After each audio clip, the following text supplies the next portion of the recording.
그때 여로보암의 아들 아비야가 병든지라.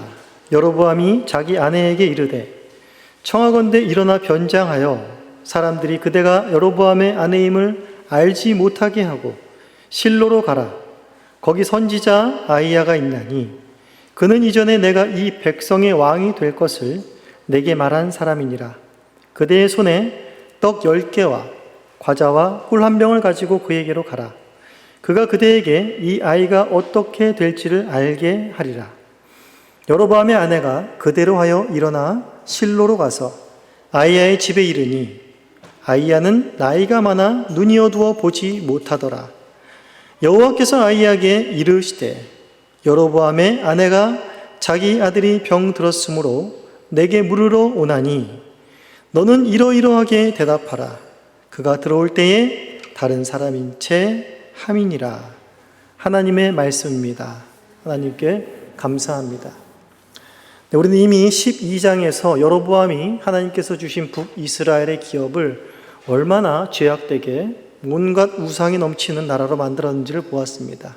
그것을 본 하나님께서 13장에서 이제 여로보암과 북이스라엘이 피할 수 없는 하나님의 심판이 임할 것이다 라고 하면서 베델에서 경고하시고 또한 하나님의 사람의 죽음을 통해서 하나님의 심판이 북이스라엘을 반드시 심판으로 멸하시리라는 것을 보여주셨습니다.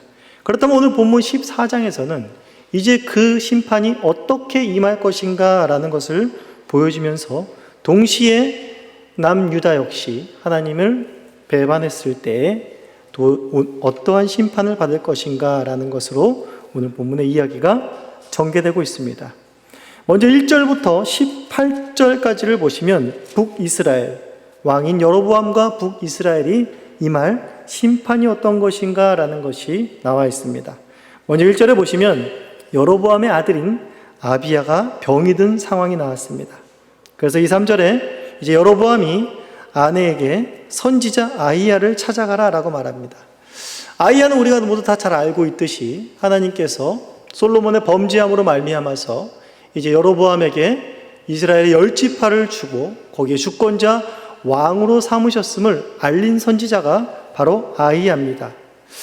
이것을 보았을 때에 여로보암이 악하게 그 통치를 시작하였지만 부모인지라 자기 아들이 이제 죽을 병에 걸려서 이제 그 상황 자체 속에 아들을 향한 그 사랑 속에 아무리 악인이라도 자기 자식은 사랑하는 법이니 이제 그 마음이 내가 죄로 말미암아서 이러한 일들이 발생된 것이 아닌가라는 이런 어떤 회개의 마음, 다시금 돌이켜 하나님께 돌아가려는 그런 마음이 생긴 것인가?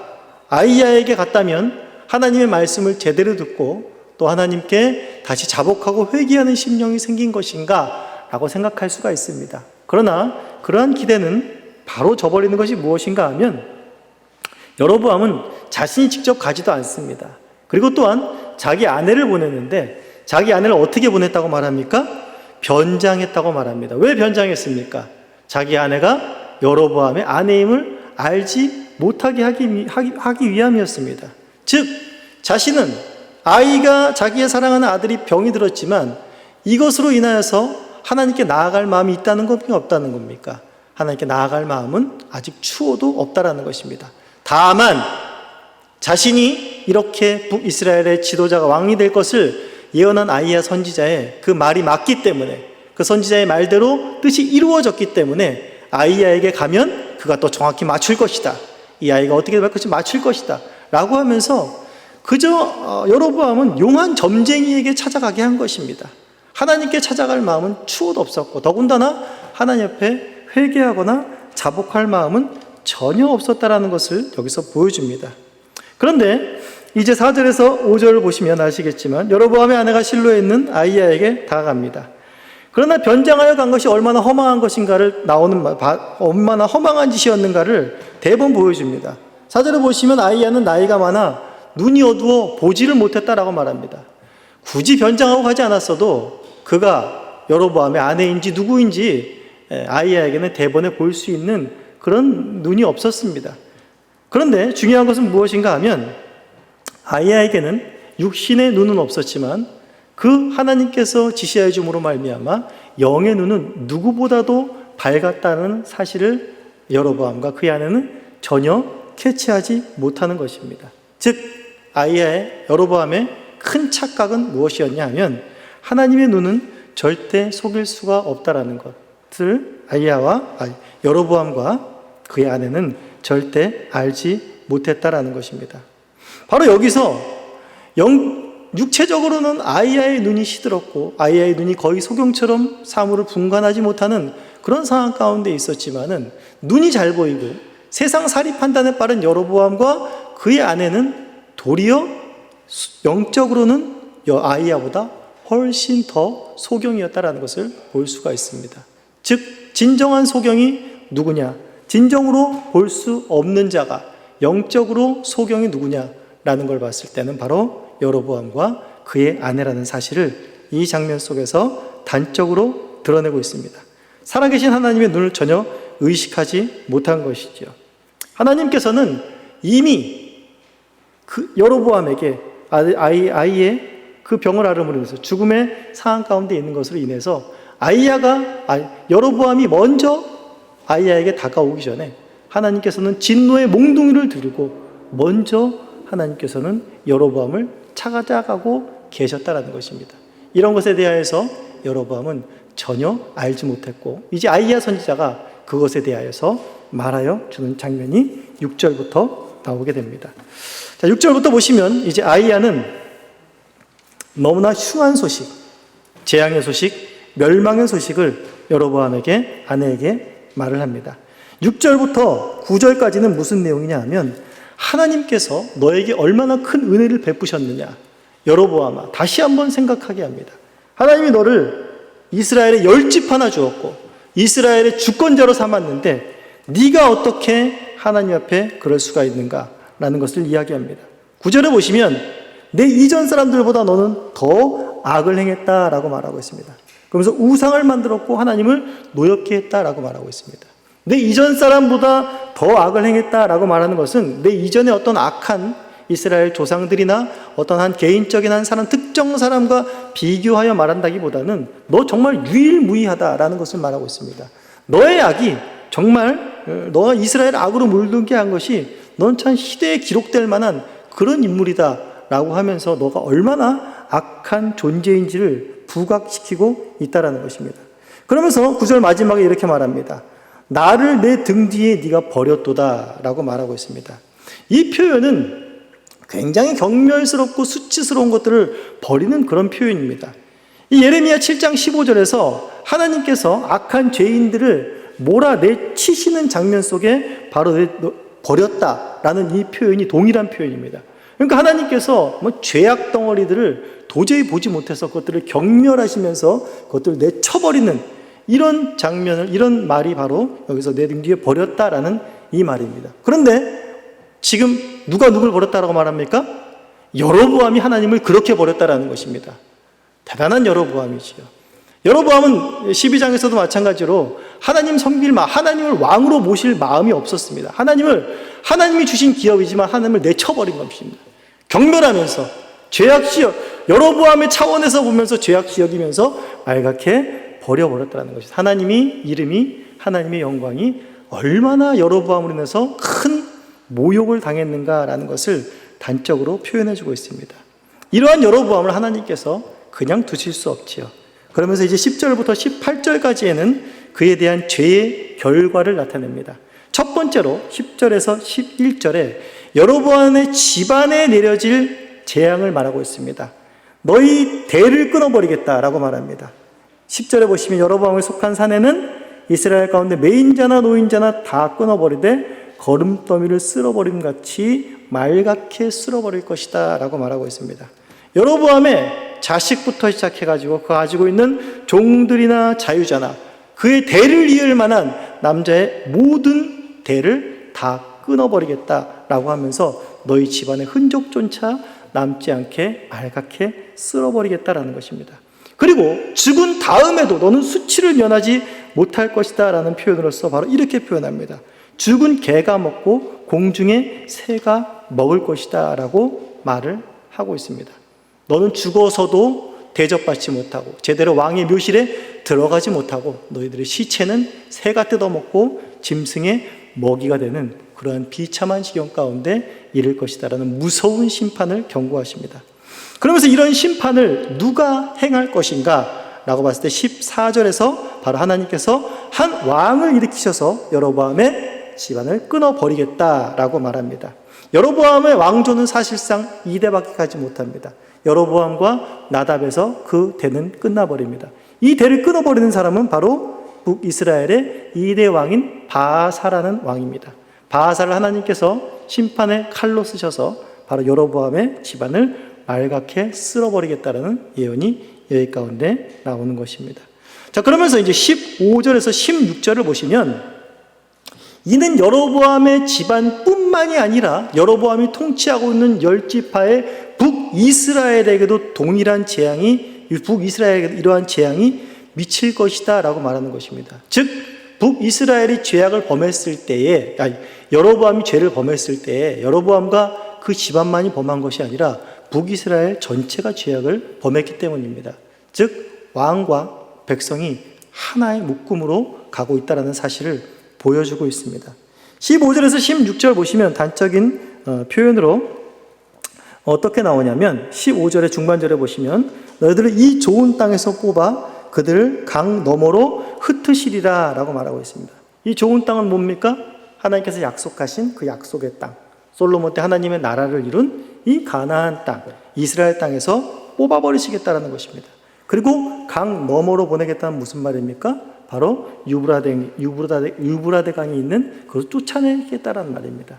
즉 북이스라엘의 역사는 우리가 이미 알고 있듯이 그 유프라테스 강에 있는 근역에서 제국주의를 성장한 아수르에게 멸망을 하게 된다는 사실을 잘 알고 있습니다. 즉 아수르에게 포로가 되어 북이스라엘은 완전히 멸망하고 그 존재조차도 흔적조차도 사라질 것이라는 예언을 바로 여기서 하고 있는 것입니다.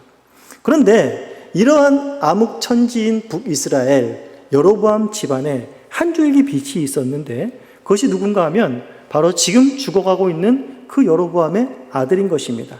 13절에 보시면 이렇게 말합니다. 온 이스라엘이 그를 위하여 슬퍼하며 장사하려니와 여로보암에게 속한 자는 오직 이 아이만 묘실에 들어가리니 이는 여로보암의 집 가운데에서 그가 이스라엘의 하나님 여호와를 향하여 선한 뜻을 품었음이라 라고 말하면서 이러한 악한 북이스라엘의 시작 가운데에서도 한 줄기 빛 같은 그러한 존재가 바로 있었다라는 것입니다. 그런데 그러한 빛 같은 존재, 소망이 될 수 있는 그런 존재가 지금 어떻게 되고 있다는 것입니까? 죽어가고 있고 바로 17절, 18절에서 그 아내가 돌아오자마자 그 아이는 죽게 되는 것입니다. 뭘 말하고 있습니까? 북이스라엘에는 여로보암의 집에는 이제 그 한 줄기 희미한 빛마저 꺼져버렸다는 것입니다. 이미 하나님의 재앙과 심판은 돌이킬 수 없는 무서운 여호와의 날이 임했다라는 사실을 여기서 보여주고 있는 것입니다. 이렇게 되면 여로보암과 그 아내는 어떻게 하겠습니까? 자식을 봐서라도 하나님 앞에 자식을 살려주십시오라고 하면서 회개하고 자복하는 마음이 들어야 되지 않겠습니까? 이렇게 끔찍한 예언을 들었는데 특히나 여로보암은 하나님의 약속이 반드시 실현된다는 것을 경험한 사람 아닙니까? 자기에게 10지파를 주마 했는데 정말 줬고 자기가 왕이 되었지 않습니까? 그럼 이 재앙의 메시지를 들었을 때도 이루어질 것을 알았을 텐데 여로보암은 전혀 개의치를 않았다는 것입니다. 그리고 그의 아내 역시 한마디 말하는 것이 없다라는 것입니다. 즉 무엇을 말하고 있습니까? 하나님의 심판에 대해서, 하나님이 인생을 굽어 살피시는 것에 대하여서 너무나 무지했다라는 것입니다. 그것을 감지할 만한 영적 감각이 완전히 사라진, 마비된 그런 좀비 같은 무서운 자들이 되었다라는 것을 보여주고 있는 것입니다. 그리고 이제 유다 왕 21절부터 31절까지의 내용은 남유다인 르호보암 왕가에 대해서 이야기를 하고 있습니다. 그렇다면 이제 이스라엘의 정통이라고 할 수 있는 다윗의 계보를 잇는 르호보암은 나라를 잘 다스렸을까? 하나님의 복을 받았을까라고 했는데 그 소개부터가 조짐이 좋지를 않습니다. 21절 보시면 솔로몬의 아들 르호보암은 유다의 왕이 되었으니 르호보암이 왕이 오를 때 나이가 41세라라고 말합니다. 그리고 여호와께서 자기 이름을 두시려고 이스라엘 모든 지파 가운데 택하신 예루살렘에서 17년을 통치했다라고 하면서 그의 통치와 제위 기간을 이야기해 줍니다. 그런데 어머니를 소개합니다. 그의 어머니의 이름은 나아마요 암몬 사람이더라 라고 말하고 있습니다. 그리고 이 말을 한 번 더 되풀이합니다. 31절의 마지막에 보시면 그의 어머니의 이름은 나아마요 암몬 사람이었더라 라고 말하면서 남유다에 대한 이야기를 하면서 그 첫 소개와 그 다음에 마지막에 어머니의 이름 나아마를 소개하고 있습니다. 나아마는 어디 사람이라고 말합니까? 암몬 사람이다 라고 말을 하면서 여기 뭔가 이방의 심상치 않은 기운이 남유다에 속히 퍼져 있음을 알게 해주는 것입니다. 열왕기상 11장 7절에 보시면 솔로몬이 이방 여인들, 나라와 화친 정책을 피면서 그 나라의 공주들을 아내로 맞이하면서 암몬 여인도 같이 취한 것입니다. 그런데 중요한 것은 무엇인가 하면 솔로몬의 결정적인 실수는 무엇인가 하면 그 여인들이 가져온 우상도 어떻게 했습니까? 함께 섬길 수 있는 관용 정책을 베푼 것입니다. 너무나 마음이 넓었죠. 이 나아마 암몬 사람이 섬기는 우상은 무엇입니까? 바로 몰록이라고 하는 것입니다. 몰록은 무엇까지도 허용합니까? 인신 제사까지도 허용하는 것이 바로 몰록의 제사입니다. 하나님께서 신명기에서 철저하게 가증한 것으로 경계했던 그러한 행위까지도 하는 것이었습니다. 남유다가 얼마나 우상 가운데 물들어 있었는지, 또 그 어머니 밑에서 자란 르호보암이 어땠을까라는 것을 생각해 보게 됩니다. 역시나 22절에서 24절을 보시면 르호보암이 저지른 죄악들을 이야기하고 있습니다. 좀 상세히 말하고 있습니다. 자, 산 위에 23절에 보시면 산 위에 모든 푸른 나무의 아래에 산당과 우상과 아세라상을 세웠다라고 말하고 있습니다. 이스라엘의 예루살렘이 그 거룩한 성전이 있는 곳에 바로 그 주변 가운데 다 뭘 세웠냐면 곳곳에 산당을 세웠습니다. 여로보암과 나을 게 없습니다. 그리고 우상들을 세웠고 아세라상을 세웠습니다. 신명기에서는 동일하게 이 세 가지를 하나님께서 철저하게 금지하시고 깨부시라고 말합니다. 산당을 부시고 우상을 부시고 아세라상을 부셔라 라고 신명기 12장 2절 3절에 모세를 통하여서 말씀하고 계십니다. 그리고 또 뭘 했다고 말합니까? 24절에 보면 그 땅에 남색하는 자들이 있게 했다라고 말합니다. 공식 여성 창기도 있고 남자 창기도 있는 것입니다. 그러면서 신명기 23장 17절에서는 이런 존재는 이스라엘에 존재할 수 없는 사람이다. 그러니까 인종이 아니다 라고 말을 하고 있는 것입니다. 남색하는 자가 어떻게 하나님의 이스라엘 땅에 존재할 수 있는가? 이건 도저히 용납할 수 없는 것이라고 경계하면서 신명기 23장 17절에 말하고 있는데 그것을 바로 지금 르호보암이 세우는 것입니다. 얼마나 지금 남유다가 북이스라엘 못지않게 죄악이 관영한 세상이 되었는지를 확연하게 보여주는 것입니다. 하나님께서 또한 이런 르호보암 남유다의 모습을 그냥 두고 보실 리가 없죠. 25절부터 31절까지는 르호보암의 타락의 결과가 나옵니다. 그 결과로 하나님께서 이 타락을 심판하시기 위해서 누굴 들어쓰십니까? 25절 보시면 바로 애굽왕 시삭을 들어서서 예루살렘을 치게 합니다. 그리고 유다에 속한 모든 성읍들을 또 회파하고 또 거기서 각별히 여기 본문에서 강조되는 것은 성전에 바로 왕궁의 보물과 또 솔로몬이 만든 금방패들을 다 모조리 빼앗아갔다라고 이야기하고 있습니다. 사실상 솔로몬 시대 그리고 르호보암이 있던 그 시대까지만 해도 애굽왕 시삭이 쳐들어오기 전까지만 해도 열왕기상 10장 21절에서 우리가 뭐라고 이 기록들을 보았습니까? 예루살렘에 이스라엘의 은이 돌 같았다라. 은은 너무 흔해. 은이 돌 같았다라고 말합니다. 그리고 금과 보물들이 가득했다라고 말합니다. 각별히 여기서 금방패를 빼앗아갔다라고 하는데 10장 16절 17절 보면 큰 금방패가 200개입니다. 그리고 작은 금방패가 300개가 있는데 이 모든 것을 싹 쓸어간 것이라는 것이죠. 그러면서 금 대신 노수로 만든 방패를 만들게 했다는 것입니다. 이 쌓여있던 많은 금은 보화들을 빼앗기고 놋방패를 만들었다는 것이 무엇을 의미합니까? 사실상 솔로몬 시대 가운데 이스라엘이 그렇게 부강한 것은 무엇 때문이었습니까? 우리 3장 13절에서도 보았듯이 하나님께서 솔로몬의 기도를 들으시고 그 기도에 합하여서 네가 구하지 않은 재산과 모든 재물과 부귀 영화까지 내가 너에게 다 주겠다라고 하나님께서 허락하신 부귀 영화인 것입니다. 즉 하나님께서 세우신 하나님 나라에 대한 영화로움, 하나님의 영광을 드러내는 또 하나의 방편이 된 것이 바로 솔로몬을 통해서 나라의 부강함이었다라는 것입니다. 그런데 그 부강함과 그 빛바라는 금방패들을 모두 다 어떻게 했다는 것입니까? 모두 다 몰수당하고 모두 다 뺏겼다는 것입니다. 이것은 뭘 말하는 거죠? 하나님의 영광이 더 이상 남유다 땅에도 머무를 수가 없는 그런 죄악된 땅, 더러운 땅이 되어버렸다는 것을 여기서 말하고 있는 것입니다. 이렇게 애굽의 침공을 받아서 그렇게 나라가 빼앗기고 정세가 불안해졌으면, 자기들이 패배를 했으면 왕은 어떻게 해야 되겠습니까? 여호수아 때부터 전쟁에서 지면, 적들이 쳐들어오면 항상 이스라엘은 어떻게 했습니까? 옷을 찢고 죄를 뒤집어 쓰고 하나님 앞에 다시금 회개하며 나아갈 때 하나님이 도와주신 역사들을 잘 알고 있는 사람이 바로 또한 르호보암이었습니다.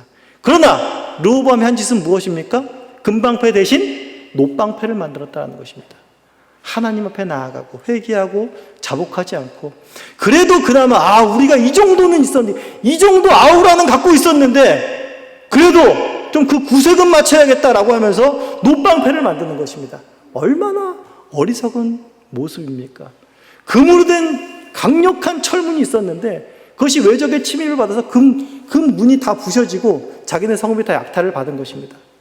자기네가 자기네 나라를 자랑했던, 부강함을 자랑했던 금문이라는 것이 있었는데 이제 그 금문이 없어지니까 그것을 흉내라던 듯이 금박지 종이를 갖다 붙인 거나 마찬가지입니다. 얼마나 우스운 꼴입니까?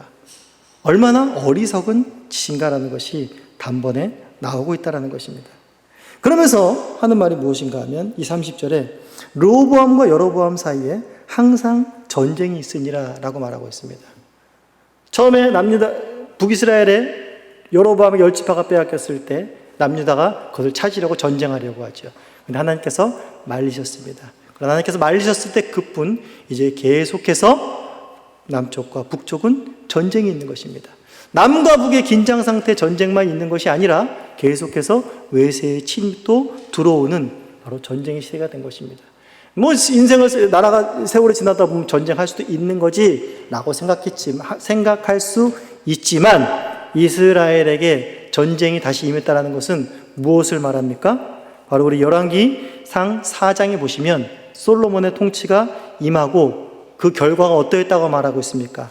모든 사방의 민족과 평화하였더라 라고 말하고 이스라엘이 어땠다고요?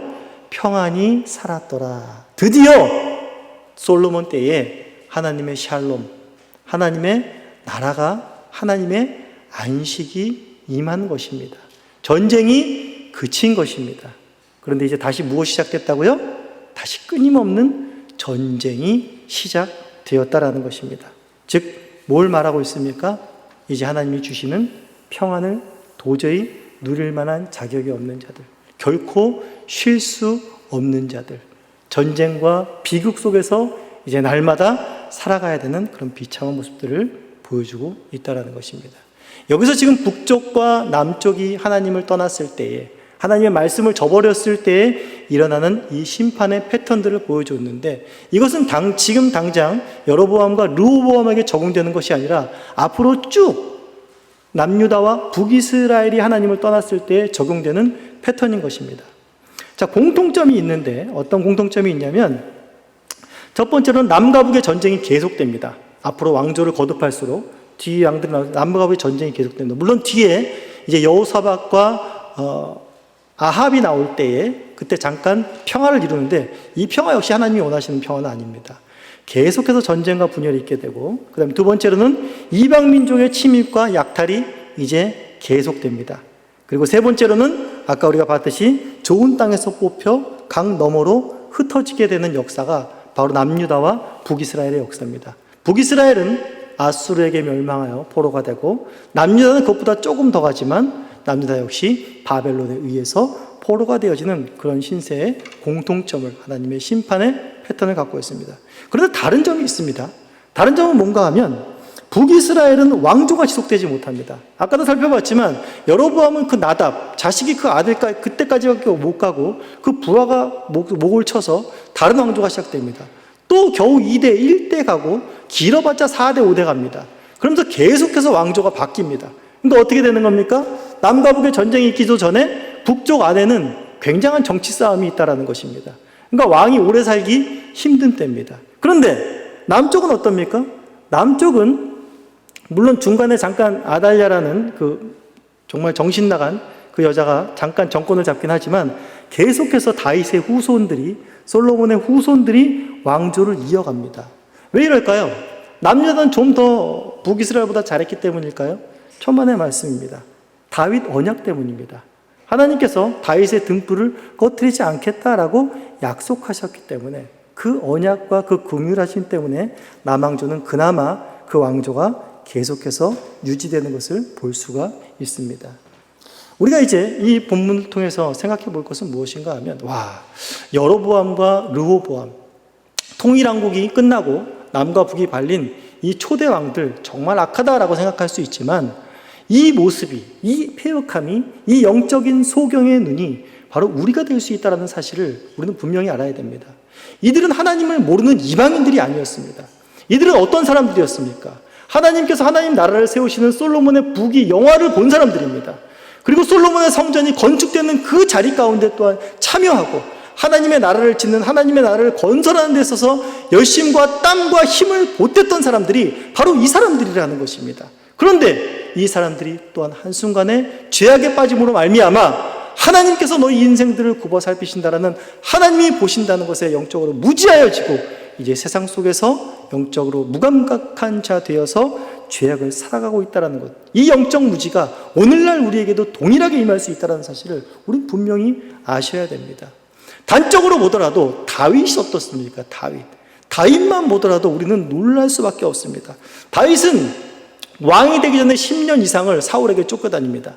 그런데 그 사울을 죽일 기회가 몇 번이나 있었음에도 불구하고 사울을 자기 마음대로 하지 않지요. 무엇 때문이었습니까? 다윗은 하나님의 눈을 언제나 기억하고 있었습니다. 하나님이 자기 심령을 감찰하신다는 것을 늘 기억하고 있었습니다. 그렇기 때문에 사울을 미워하는 마음보다는 안타까워하는 마음이 있었고, 그 마음속에 눈물의 마음이 있었고, 용서의 마음이 그 안에는 있었다라는 것입니다. 그가 얼마나 하나님 앞에서 산 자입니까? 우리 합심 보면 여기 코람되어 써 있지요. 그 말, 하나님 앞에서, 하나님의 존전 앞에서의 삶을 누구보다도 잘 실현한 것이 다윗이었습니다. 그런데 그 다윗이 어떻게 됩니까? 한순간에 하나님께서 자기 10년까지 간파하신다라는 그 사실에 대해서 무지하게 됩니다. 그러면서 그가 끔찍한 범죄와 죄악 가운데 빠지게 되는 것을 보게 됩니다. 꼭 다윗이 한 짓이 여로보암이 한 짓과 똑같죠. 하나님이 알아차리지 못하게 변장을 합니다. 하나님 이거 모르시겠지? 어떻게 다윗이 그런 생각을 할 수가 있을까요? 야, 하나님이 이렇게 꼼수를 부리면, 야, 모르겠지. 우리아를 이렇게 보내면 임신한 사실이 자연히 우리아에게 넘어가겠지. 다윗도 똑같이 변장을 합니다. 하나님을 어떻게든지 속여보려고 합니다.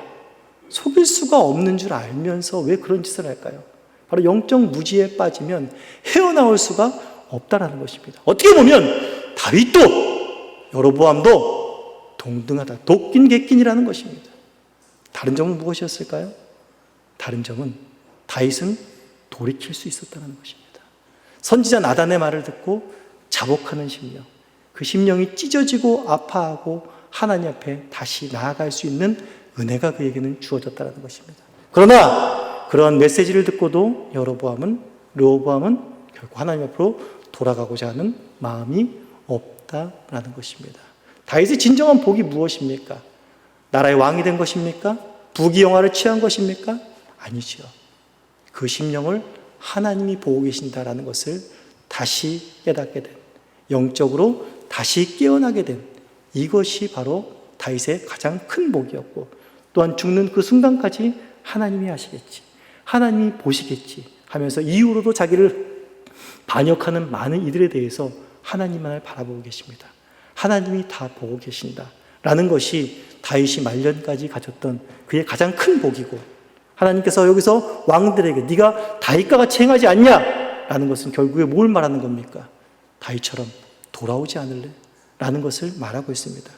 하나님께서 이스라엘 왕들에게 남과 북이 갈라졌지만 이들이 죄악으로 말미암아 멸망하여 죽기만을 바라는 것이 아니라 하나님은 다시금 이들이 돌아오기를 원하는 것입니다. 에스겔서 18장을 보시면 하나님의 마음이 잘 나타나 있습니다. 18장 31절, 32절에 보시면 이렇게 말합니다. 너희는 너희가 범한 모든 죄악을 버리고 마음과 영을 새롭게 할지어다. 이스라엘 족속아, 너희가 어찌하여 죽고자 하느냐? 주 여호와의 말씀이니라. 죽을 자가 죽는 것도 내가 기뻐하지 아니하노니 너희는 스스로 돌이키고 살지니라. 라는 메시지가 있는 것입니다. 여기서는 심판의 메시지, 아주 강력한 심판, 아주 비참한 심판이 임할 것이라고 말하고 있지만 그 이면 속에는 여로보암도 르호보암도 남유다도 북이스라엘도 다시금 하나님 앞으로 돌아오라! 라는 그 하나님의 초청의 메시지, 아직도 내가 너희를 사랑하고 너희를 버리기 싫어하는 하나님의 마음이 담겨 있다라는 것입니다. 오늘날 우리가 차별금지법들을 계속 얘기하면서 사탄이 계속 우리를 속이려는 것들을 알고 있지 않습니까? 우리가 여기서 영적으로 무지하면, 영적인 소경이 되면 우리도 언제 우리도 모르게 그러한 것들에 휩쓸려서 하나님이 우리 인생들을 감찰하시고 우리 교회를 감찰하시고 굽어 살피시는 것에 대해서 무감각해질 수 있다는 사실을 결코 우리는 잊지 말아야 할 것입니다. 우리가 오늘도 예배에 나와서 하나님 앞에 가장 큰 복은 이것입니다. 다시금 하나님 앞으로 돌아갈 수 있는 이 마음을 주신 것. 사실상 세상은 변장을 하면 됩니다. 세상을 살아가려면 변장술에 아주 탁월해야 됩니다. 자신의 것을 내색하면 안 됩니다. 만약에 어떤 미운 사람이 있습니다. 싫은 사람이 있습니다. 그렇다면 세상을 살아가려고 보면 또 교회에서도 마찬가지지만은 내색을 안 하면 됩니다. 정말 안에서는 미워도 웃는 거죠. 저를 그렇게 보지 오늘 이 목사가 웃었으니까 나를 미워하는구나 이렇게 생각하시면 안 됩니다. 그래도 웃어야죠. 막 화내면서 막 이렇게 맞설 수는 없지 않습니까? 그런데 신자들은 다르죠. 화를 냈다가도 안에서는 분노가 일어난다는 것을 내가 알고 있습니다. 그럼 그때 어떻습니까? 그때 우리는 회개하는 마음이 들지 않습니까? 내가 왜 이런 마음을 갖지? 내가 왜 아직도 얼굴은 웃고 있으면서 안에서는 다른 마음을 품고 있지? 내가 저를 사랑해야 되고 용납해야 되고 나 역시도 저러한 죄를 짓고 있다고 하면서 하나님, 처음엔 저자에 대한 미움이 있다가 결국엔 기도가 어떻게 됩니까? 주여 나를 용서하소서라는 기도가 되어진다는 것입니다. 이 기도가 어떻게 가능합니까? 여러분, 세상 사람들은요 이런 마음이 절대로 들지 않습니다. 안에서는 어떻게 해야 돼요? 안에서는 그냥 죽일 놈 살릴 놈 하고 그냥 누구 또 친한 사람하고 붙어서 이렇게 막 확 풀어야지. 그게 세상의 이치인 것입니다. 면전에서 참는 것만도 잘하고 성숙한 겁니다. 그런데 크리스찬들에게는 어떤 은혜가 임합니까? 내가 왜 이런 마음을 갖지? 예수 그리스도의 대속의 은혜를 받은 내가, 일반 달란트 빚을 탕감받은 자가 내가 왜 이런 마음을 갖지? 라고 하면서 회개의 마음이 든다니까요. 드시죠? 이게 뭡니까? 하나님께서 내 심령을 보고 계시다라는 것이 내 안에 느껴지기 때문입니다. 아직까지 우리가 영적으로 깨어있다라는 것이죠. 이것이 바로 신자에게 바로 가장 큰 복이라는 것입니다. 우리의 심령이 강팍해지지 않도록 늘 주님 앞에 나아가시고 늘 회개하며 늘 무릎 꿇고 하나님 우리 안에 정직한 영을 창조하시는 것을 보시고 주님의 사랑과 긍휼과 자비를 흘려보내실 수 있는 저와 우리 교우님들이 되시기를 간절히 소원합니다.